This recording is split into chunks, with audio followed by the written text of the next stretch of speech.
Happy to be checking back in with Quincy City Clerk Nicole Crispo for an update on the August 17th Board of License Commissioners meeting, as well as a lot of other stuff happening in the City Clerk's office. Hi, Nikki. Hi, Joe. How are you today? Great. Thanks for spending some time to talk with us. This was one of the, I think, one of the longest agendas of the summer so far, right? Yes, it certainly was. We had 11 items. And did the whole board show up? Chief Jackson was unable to attend. He got called out on an emergency, so there were the four of us. Okay, very good. And I'm sorry, go ahead. And Chief Keenan was unable to be there, but Lieutenant Tarowski sat in for him. Okay, very good. And still meeting remotely too, right? Yes, we are. We're going to come together very soon to talk about whether or not to keep going remote or to come back together. So we'll be having a meeting on that soon.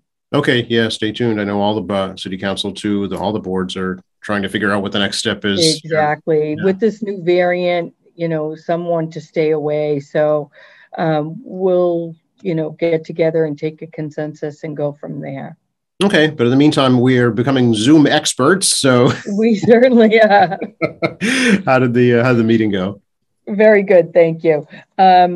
Agenda item number 1 was hearing regarding the request of the City of Quincy for a special use permit 1-day beer and wine license for the annual Pops concert on the Hancock Adams Common on Saturday, September 18th at 5 p.m. in the annual food truck and music festival on Coddington Street on Saturday, October 2nd from noon to 6 p.m. John McDonald was there and talked about both events. We've had both events in the past. They are great family events for the people in the city and the surrounding areas, and they're all welcome. And there were really no issues, concerns, so it passed 4-0. Excellent. Yeah, nice to have some outdoor community events to look forward to in the coming. Absolutely. And next was agenda item number 2, hearing regarding the request of the Quincy Chamber of Commerce for a special use permit for Kilroy Square for a ribbon cutting ceremony for the Nova Quincy on Thursday, August 26th, and a chamber after hours event on Thursday, September 2nd, Thursday, September 9th, and all events will take place from 3 to 8 p.m. and feature food and beverage from 16C and Widowmaker Brewery. Tim Cahill was there to talk about those events, and again, these events have taken place before in the city and they've been a great success. So those went through with a vote of 4-0. Agenda item number 3 was hearing regarding the request of the Cyril Morissette number 294 American Legion, 8183 Liberty Street for an extension of premise of their club all alcohol beverage license for 2 community cookouts on September 12th and October 9th from noon to 7. They will, George Bouchard was there and represented for the Morissette American Legion. They will have a canopy if it's set up for guests to sit under. They'll have gas grill and neighborhood people and businesses alike at that event. So that went through 4-0 as well.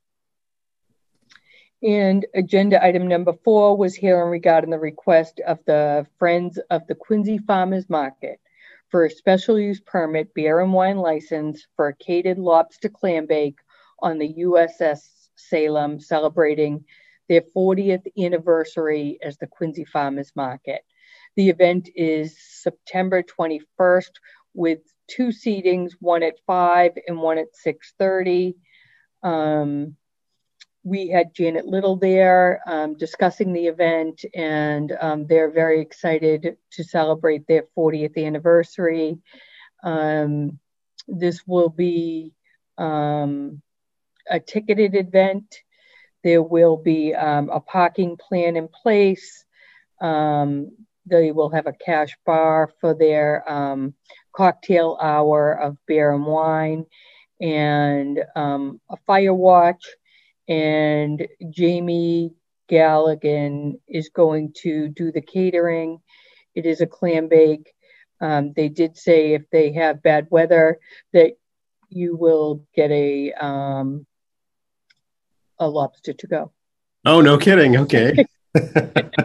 So this is on board the Salem down at the shipyard? It is, yes. Oh, okay. And they'll be doing tours and things like that right on, but this will be on the deck. Okay, fun. What a great idea. Yeah. I know that they're, so in they're looking Kilroy forward Square, to that. so they want to keep that theme going. Yeah. Yep. So next is, that went through 4-0 as well. Next is agenda item number 5, here regarding the request of Bright Light Authentic Jamaican and Filipino Cuisine for common victualler license for the premise located at 143 Water Street. Proposed hours of operation 10 a.m. to 10 p.m. Proposed manager Rose Martin. Rose spoke about the little place that she wants to open there, doing Jamaican and Filipino cuisine, and that went through 4-0 as well. Okay. Next is here regarding the request of V Cook LLC, doing business as Raja Rani Restaurant for a common victualler license for the premise located at 13 Scammell Street, previously Webster's Eatery. Proposed hours of operation 11 a.m. to 10 p.m. Proposed manager Mary Surya and Vadel Umapathy and Mary Surya were there and spoke about what they're going to do there at Webster's Eatery. This is for a common victualler license, and they're going to keep pretty much the same restaurant with hours for 11 a.m. to 10 p.m. And that went through 4-0. Did they say what kind of food that is, Nikki? I'm just curious. They didn't. Okay. I think that they're going to keep some of the same menu. So certainly go onto their website for more information. Okay. I can't really recall, to be honest. I didn't write it down. Okay. I know a lot of people miss Webster's, Yeah, I know. Yeah. They were there a long time. Yeah, and it didn't stay empty long. There seems to be a pretty vibrant restaurant scene here still in the city. Yeah. Next was agenda item number 7, here regarding the request of Lawn Restaurant LLC, doing business as Saigon One, for a common victualler license for the premise located at 25 Copeland Street. Proposed manager Young Lamb. Proposed hours of operation are 9:30 a.m. to 9 p.m. And Young Lamb was there, and Loon Win was there, and they just talked about their new restaurant going in there, and they do have some experience, and that also went through 4-0. Agenda item number 8 was hearing regarding the request of Cocoa Fresh and Juice for a common victualler license for the premise located at 475 Hancock Street, located inside the 99 Ranch Market. Proposed manager Jeffrey Lynn. Proposed hours of operation are 10 a.m. to 10 p.m. Jeffrey Lynn was there to speak. It is a bubble tea, no food. They already have multiple locations. Oh, okay. And it's going to be takeout only. Oh, gotcha. Okay. And that went through 4-0. Very good. Next is agenda item number 9, hearing regarding the request of the Heroes Garage for a garage repair license for the premise located at 257 263 Center Street, previously Center Street Garage. Proposed hours of operation 8 a.m. to 5 p.m. Monday through Friday, weekends by appointments only. Proposed manager was Lai Hung and Jing Chao Wu, and that went through 4-0 with a stipulation that they need final building and fire inspections. And next was agenda item number 10, hearing regarding the request of SC Exotics Inc. for a Motor 2 license for the premise located at 36R West Howard Street, currently Apex Motors. Proposed manager Jin Tao Lee. Proposed hours of operation 9:30 a.m. to 6 p.m. Monday through Saturday. And attorney Wee Jai was there and spoke about the Motor 2, and that also went through 4-0. Okay. Final agenda item number 11, hearing regarding the request of GB Holdings Mass LLC, doing business as GoPuff, for a transfer of the all alcohol beverage store license currently held by Smith Inc., doing business as Regal Beagle, and a change of location of the license from 385 Hancock Street to 65 School Street. Proposed manager Nam Sam. Proposed hours of operation 8 a.m. to 11 p.m. and 10 a.m. on Sundays. Attorney Joe Devlin was there and spoke about GoPuff. GoPuff is a retail store that focuses much on delivery. So their concept is anything you need, you can pull it up on your app and order it, and they will bring it to you. This includes all alcohol. They are working with the Quincy Police Department, talking about scanning IDs and things like that. They do have multiple locations across the country. It seems to be a concept. Drizzly, I think, does something like this. And they're talking about setting up here in Quincy. There are some logistics to be worked out. There were some concerns that the board has taken into advisement, and there was a mailing done according to Mass General Law and ad in the paper.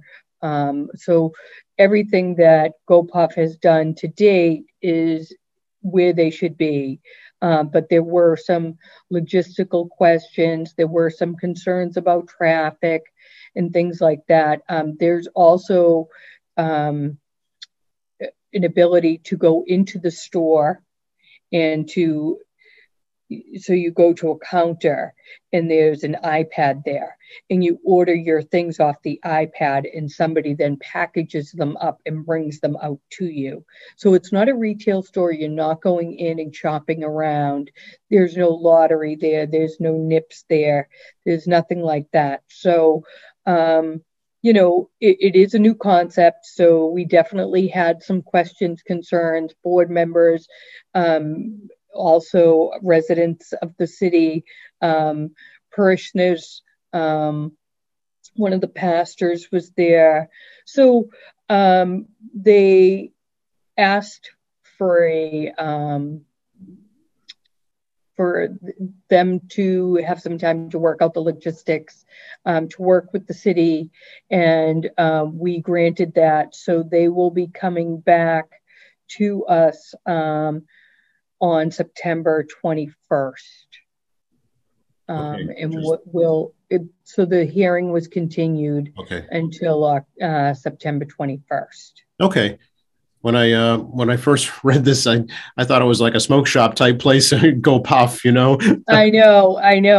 That has been their name throughout the country. So, and I thought the same thing. First I've heard of it. It sounds like I don't know if you remember the old service merchandise type stores where they had catalogs instead of apps, obviously. Right.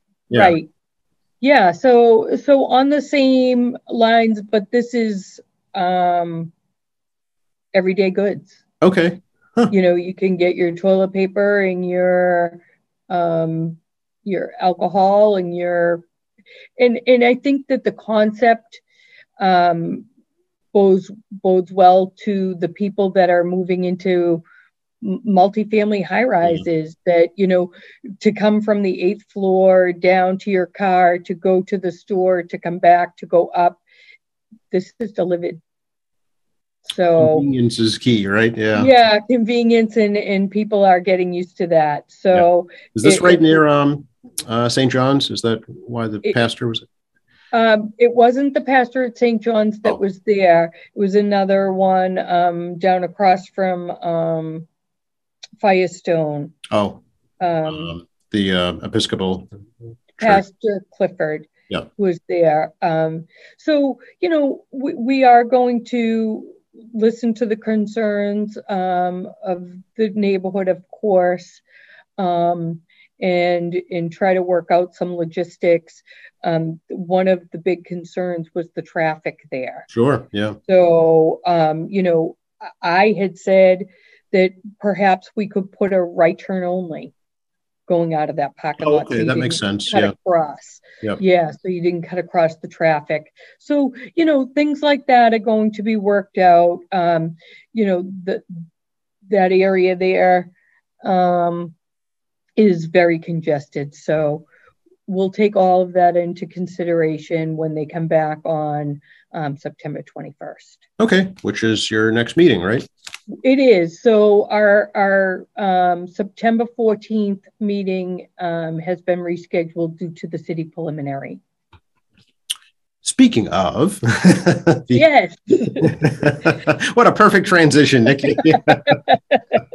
to talk about the upcoming municipal election. We're recording this the day after the deadline to register for the preliminary. How did registration go? Did you see any uptick at all in voter registration? We didn't. We really didn't. We will wait until Friday to run our numbers so that we can get the mail in for people that have their postmark for yesterday. So gotcha. Okay. We'll wait for that, but we haven't seen a big uptick. Yeah, there's no mayoral race this year. It's not a state election, so right. But next year might be a little different. That's for sure. Sure. So what are the particulars that we need to know about the upcoming election? So we do have absentee voting now. We got the ballots in this week. So you can come up and absentee vote if you're not going to be in the city on election day. For religious beliefs, you can vote absentee, or if you're unable to make it to the polls. Accessibility an issue, you can certainly vote absentee. You can also request those by mail. There's an application on our website. Early voting, the same. We will be putting out, there's an application online for those who want to vote early voting. Take advantage of that. And we also have early voting here at City Hall on September 7th, 8th, 9th, and 10th. Regular business hours, up on the second floor at the election department, early voting for the preliminary election, which is September 14th. Okay. And do folks need to bring anything with them for early voting? Nope, they sign under the pains and penalties of perjury. So just fill out the application. Certainly need to be a registered voter in our city. Right. Okay. And what are the current COVID protocols at City Hall, Nikki? Are there any? There are no current protocols. Certainly, if you feel like you want to wear your mask, some employees are, some are not. And same goes with the visitors here. Okay. Very good. At this time. Sure. Right. I know. Ever changing. Everything is with an asterisk these days. Yeah. Are you going to have the locked mailbox outside? We are. We're going to be putting that out. Probably, it should be definitely out by Monday, but we're hoping to get it out there by Friday. Okay. Excellent. And that's for. And the bulk of the mail should be going out on Friday. Okay. For those who requested already. Okay, so that's, you can put your mail-in ballot or your absentee ballot in there. Is that right? Yes. Okay. Okay. That's good to know for the preliminary. Then the final is on November 2nd. That's right. And there's still time to register. The last day to register for that will be October 13th. So we'll be open here till 8 p.m. on October 13th for the last day to register to vote for the November 2nd election. Okay. And have all the ballot positions been determined? Yep. So you can go onto our website. There's a sample ballot right on there. Okay. Yeah, I can give you one too so that you guys can put it up on QATV. Yeah, please do. That'd be great. We'd love to show folks that, definitely. And what about the absentee and mail-in for the final election? What are those dates? That's a week before the election. Okay. The dates are the 25th through the 29th will be early voting here at City Hall. And like I said, it's just a week for this city election. Trying to transition people into getting used to mail-in voting and voting here in person early for city elections. Yep. This is the first one that we're doing it for. So we figured, well, not me, but those up on Beacon Hill figured 1 week for that transition. Sure. Now, is this going to be permanent for the years to come? I can see it. Yeah, I can see it coming as a permanent way of voting. So ever changing. Yeah. Again, another big change over the past. I think by next year too, they're talking about having the same day voter registration implemented as well. Wow. Okay. So, I mean, I haven't even looked at that yet, but I'm sure it's coming. So we'll be prepared, whatever it takes. All right. Good to know. Good things to look forward to. Also, as if you don't have enough to do, Nikki, I know you're reviewing the federal census data as well. What can you tell us about that? So we have our number. We are over 100,000 people in the city of Quincy. The official number that came in is 101,636. So ahead, looking forward, we will take into consideration, we're waiting for a packet from the state, take into consideration wards, precincts, census blocks, right down to housing units. And so it is a convoluted time.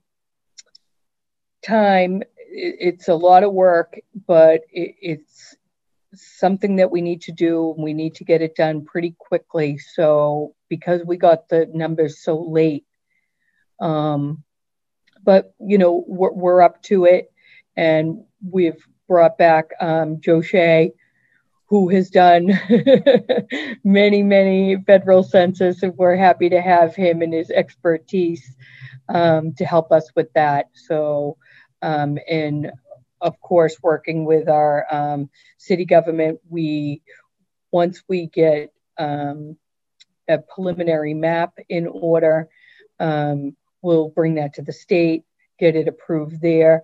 Then we'll have a public hearing and approval by the city council and the mayor. Okay. And I know at the same time, the state is also working on the legislative districts for the House of Representatives too. So there is a lot going on. There is, yes. Yeah. We're busy. Indeed. But it's important to point out no change in polling places for this city election, right?